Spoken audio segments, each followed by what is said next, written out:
আসসালামু আলাইকুম রহমতুল্লাহ। এটি একটি SIR এর ফর্ম। যাদের 2002 এর লিস্টে নাম নেই তারা এই ফর্মটি ফিল আপ করবে, অর্থাৎ তাদের জন্যই এই ফর্মটি। এই ফর্মটি পেতে হলে ভোটের কার্ডের ক্রমিক সংখ্যা অনুযায়ী বাড়ি বাড়ি এটি পৌঁছে যাবে। আজকে আমি এই ফর্মটি ফিল আপ করে দেখাবো, কেমন করে ফিল আপ করতে হয় সেটা আপনাদের সামনে তুলে ধরব। এখানে প্রথমে নির্বাচকের নাম লেখা আছে, তার এপিক নাম্বার লেখা আছে এবং তার ঠিকানা। দ্বিতীয় ফেজে আছে তার ক্রমিক সংখ্যা, অংশ নাম্বার, ওয়ার্ড নাম্বার, বিধানসভার লোকসভার নাম, এগুলো। তারপরে একটা বারকোড আছে, দেখতে পাচ্ছেন। আর এখানে 2002 সালের লিস্টে যে ছবিটা দেওয়া হয়েছিল সেটা। পাশে একটা জায়গা ফাঁকা আছে, এখানে সাম্প্রতিক তোলা একটা ছবি রঙিন, সেটা বসিয়ে দিতে হবে। উপরকার কাজ এতটুকুই। নিচে কিছু ফিল আপের জায়গা আছে। প্রথমত, এই ফর্ম পাওয়ার পরে ভুল করেও নতুন ফর্মেই পূরণ করবেন না। এর 4-5টি করে কপি অর্থাৎ জেরক্স করে নিয়ে তারপরে জেরক্সগুলোকে আগে পূরণ করে, যদি তাদের মধ্যে কিছু ভুল ভ্রান্তি থাকে তারপরে সংশোধন করে ভালো যেটা দেওয়া হয়েছে নতুন যেটা ফর্ম সেটাতে করতে হবে। বলা বাহুল্য এই জন্যই যে যদি কোনো রকমের ভুলচুক হয়ে যায় তাহলে ফর্মটা বাতিল হতে বেঁচে যাবে। তার জন্যই আগেই তার 4-5টে জেরক্স করে নিতে তারপরে ফিল আপ করতে হবে। তো প্রথমে এখানে জন্ম তারিখ লেখার নিয়ম, প্রথমে তারিখ হবে, তারপরে মাস, তারপরে বছর। 3টে অপশন আছে, আপনারা দেখতে পাচ্ছেন। প্রথমে তারিখ, তারপরে মাস, তারপরে বছর। যেমন 3-1-1998, 3 তারিখ 1 মাস 1998, এরকম। তারপরে আছে যার নামে হচ্ছে, অর্থাৎ আধার নম্বর তার লাগবে। যদি আমার হয়ে থাকে তো আমার আধার কার্ড লাগবে। আধার কার্ডের নাম্বার এখানে, আধার কার্ডের নাম্বারে যেভাবে স্পেস দিয়ে লেখা আছে সেভাবে স্পেস দিয়ে লিখতে হবে। 12টা সংখ্যায় 4টে করে স্পেস দিয়ে লিখতে হবে। একইবারে লিখে ফেলবেন না, একটু স্পেস দিয়ে লিখবেন। তারপরে ফোন নাম্বার অর্থাৎ মোবাইল নাম্বার যার যেটা সেটা দিয়ে দিবেন। তারপরে পিতা ও অভিভাবকের নাম, আমার হলে আমার পিতা বা অভিভাবকের নাম এখানে লিখে দিতে হবে।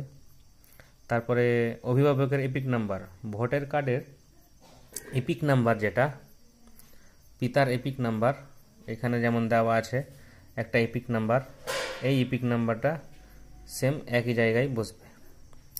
তারপরে মায়ের নাম, সেম প্রসেসে মায়ের নাম, মায়ের এপিক নাম্বার, ভোটার কার্ডে যেটা ডান পাশে উঁচুতে লেখা থাকে সেটা এপিক নাম্বার। তারপরে যদি স্ত্রী হয় অর্থাৎ বিবাহিত যদি হয় সেই ব্যক্তি, তাহলে তার বিবাহিত স্ত্রীর, তাহলে স্ত্রীর নাম এখানে হবে আর স্ত্রীর এপিক নাম্বার এখানে। এটা গেল প্রথম ধাপ। এটা নিজের ব্যক্তিগত একটা আইডেন্টিটি, তার জন্য এটা এই ইংরেজিতে করলেও হবে, আর বাংলাতে যদি পারেন তো বাংলাতেও করলেও হবে। কিন্তু আমি সাজেস্ট করব এই চ্যাপ্টারটা ইংরেজিতেই করুন। তারপরে যে চ্যাপ্টারটা আসছে এই চ্যাপ্টারটা বাংলায় করলে সবচেয়ে বেটার, সবচেয়ে ভালো।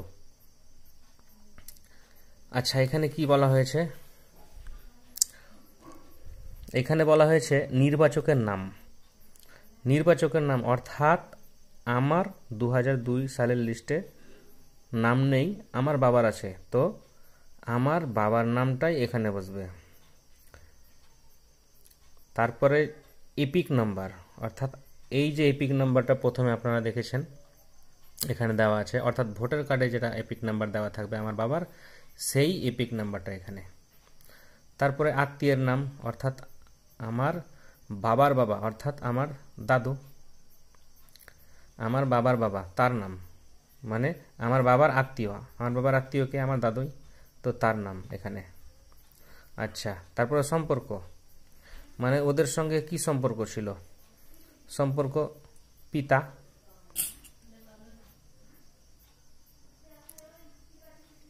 পিতার সম্পর্ক। আচ্ছা, এখানে পিতা লিখতে হবে।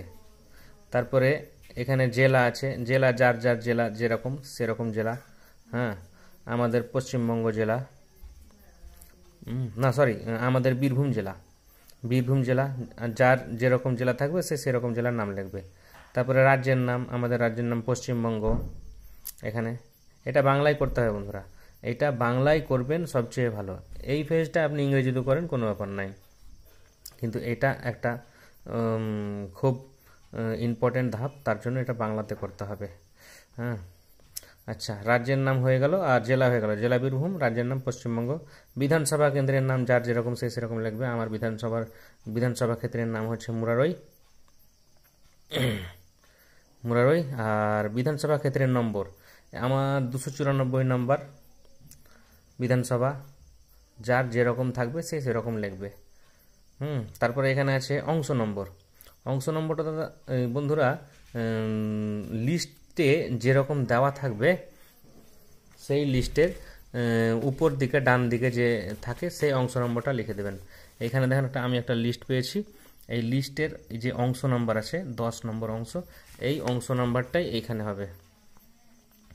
এইখানে না জেনে না বুঝে ফর্ম ফিল আপ করবেন না, আর এই ফর্মের আসলটাতে একেবারেই পূরণ করবেন না, একেবারে এর 4-5টা করে জেরক্স করে তারপরে আপনি পূরণ করুন।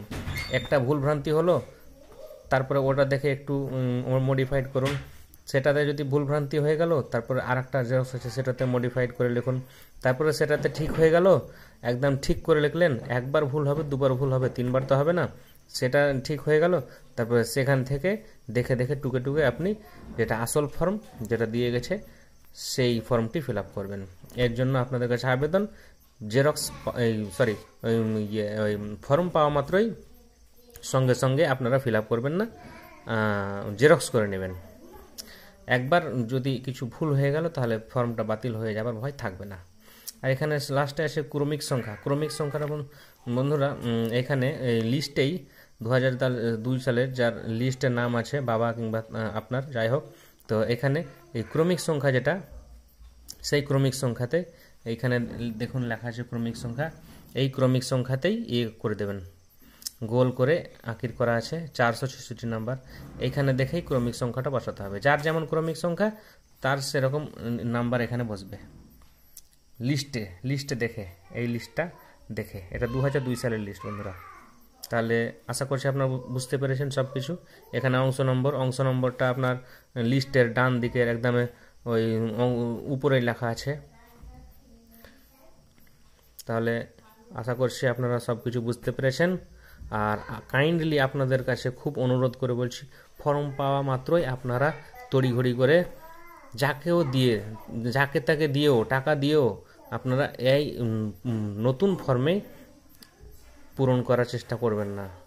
আপনাদেরকে অনুরোধ করছি আপনারা 5-4টা করে জেরক্স করুন, তারপরে একটা করে যদি ভুল হয় তার সেটা দেখে মডিফাইড করুন, তারপরে ভুল হয় মডিফাইড করুন, দিয়ে সেটা দেখে ভালো করে লিখবেন, একদম সাফ লিখবেন।